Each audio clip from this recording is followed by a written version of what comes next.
Well, hello there! I hope you're having an amazing day and that you're ready to conquer the main function. But of course, before we get started with the main function, I have to address what the function is. Any function, because for all the new people, it might be beneficial to explain the term function. So that's the first thing we're going to do here. So basically, a function is a block of code that is supposed to execute some job for us. When creating any function, you should always strive towards making your function do only a single thing, not many, only one. So, functions can receive some data when we call them, do some operations over that data or with that data, and return a result to us. So there is an alternative. Some functions do not receive any data. They just do some computations. They just manipulate maybe some states or some memory locations or something like that. And they just return some data to us. It does not have to be the case always that we are sending some data in and receiving some data out. It's a very plausible case when you do not send anything and you receive something, or maybe even you do not send anything and you do not receive anything. I know it can be weird at times to explain it, but you will get a very firm grasp on functions as we progress through our discussions about Rust. I'll give it my best to explain it very thoroughly when the time comes.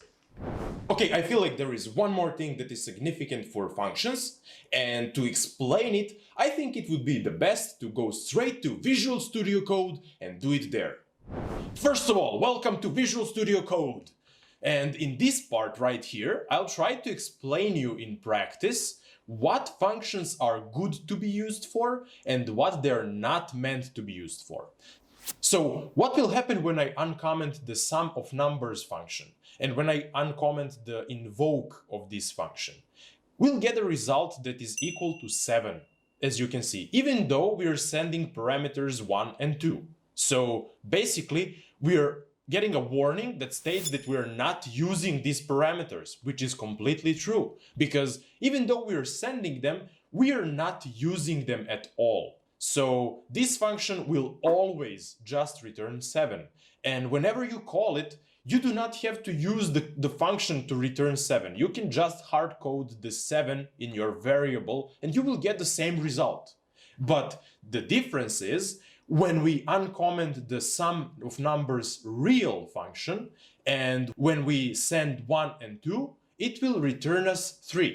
And for example, if we were to send 5 and 6, we would get 11. So basically, whatever we send, we get a result that is going to be some computational and operational result of our parameters. So it makes sense to create this function. The first one is meaningless, it's pointless to have it, and the second one makes sense. I hope that this explanation makes some sense, so you finally understand what functions are good to be used for and what they're not good to be used for. Okay, great! Now you know what functions are. It's time to start our discussion about the main function. The main question arises: what is the main function and what makes it so different from any other function in our code base? And the answer is there are quite a few differences actually. The first thing here is the fact that main function is our entry point into every Rust program. So the first thing that is going to be executed when you run your Rust program is going to be your main function. Of course, this is the default behavior. As you saw in the previous video, we can change that and we can specify the default binary that we want to execute as our primary, but by default, main function in the main.rs file is the first thing that is going to be executed. The second point is the fact that main function accepts no arguments and returns no value. And take this with a grain of salt, because we can basically override this behavior and we can slightly tweak it But that's a bit more advanced topic and we are not going to discuss it here. Just have it in mind, by default, main function receives no arguments and returns no value. And the third point is the fact that by default, main function is not asynchronous. So I guess right now you're going to kick my ass because I was using the word asynchronous, right?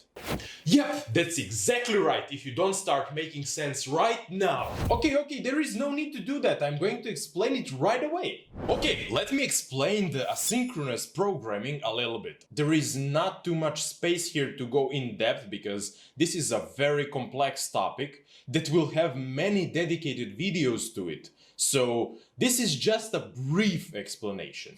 So let me get started from the beginning, so to say.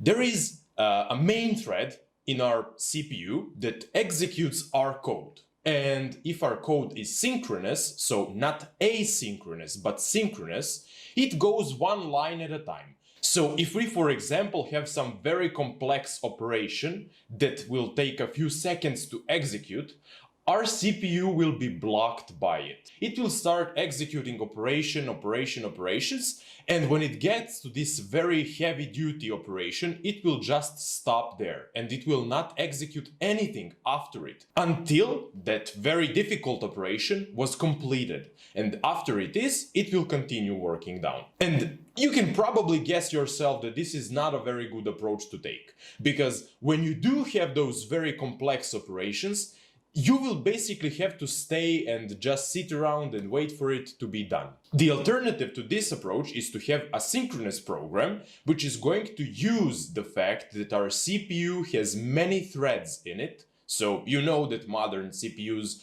have more than a single thread inside of them, and each of those threads can execute operations on their own completely without needing to rely on anything else. So basically, asynchronous programming allows us to say, okay, we have this very heavy-duty operation, we're going to send it to a separate thread and execute it there, and when the calculation is done, we're going to tell the main thread, the one that we were using while running our code synchronously, that the operation was completed, and just return the result to the main operation. So basically, we are skipping the part where we are waiting for the heavy-duty operation to be completed. So that's a very short explanation about the synchronous programming.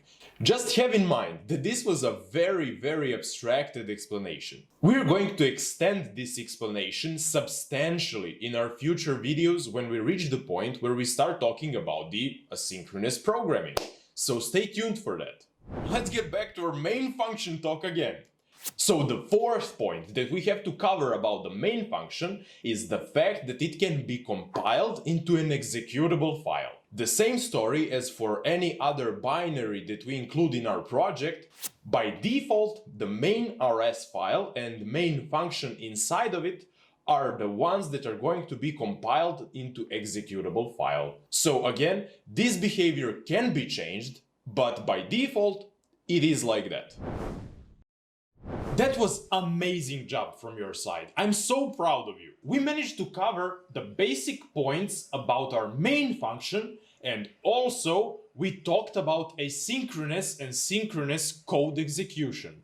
So right now, I do not want to extend this video any longer. I'm going to cut it right here, and we're going to continue our discussion about main function in the next video. So we covered the basics in this video, and in the next one, we're going to see it in action. So basically inside of Visual Studio Code, we're going to talk about all the essential parts of it and some other very exciting topics. Right now, there is only one thing left, and that is to wish you an amazing day. Goodbye.